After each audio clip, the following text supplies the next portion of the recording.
Welcome to our channel. Today we how to configure Redux Toolkit with RTK Query for APIs detailed guide. Start by creating a new React application if you haven't already. Open your terminal and run the command npx create react app your app name.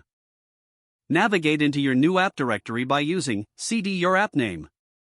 Next, install Redux Toolkit and React Redux by running npm install at redux-toolkit React Redux. Once the installation is complete, create a new file in the src directory called apislice.js. In apislice.js, import the necessary modules from Redux Toolkit, create API and fetch base query. Then, initialize your API slice by calling create API.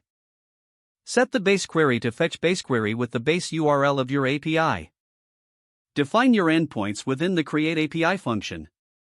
For example, you can specify a getPosts endpoint by using a builder function.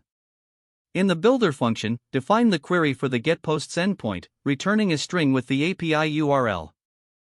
Once you have defined your endpoints, export the API slice using export const, use getPosts query equals API slice. Next, create a new file in the src directory called store.js. In store.js, import configure store from Redux Toolkit and your API slice.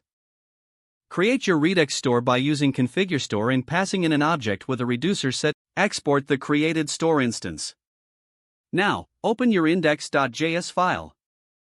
Wrap your app component with the Redux provider and pass in the store as a prop. With your store set up, you can now use the RTK query hooks in your components. Open any component where you want to fetch data, such as app.js. Import the useGetPosts query hook from your API slice. Call the useGetPosts query hook and destructure the data and isLoading state from its return value. Check the isLoading state to conditionally render a loading message. Finally, render your data by mapping over the posts when the data is available. That's it. You have now configured Redux Toolkit with RTK Query for APIs in your React application.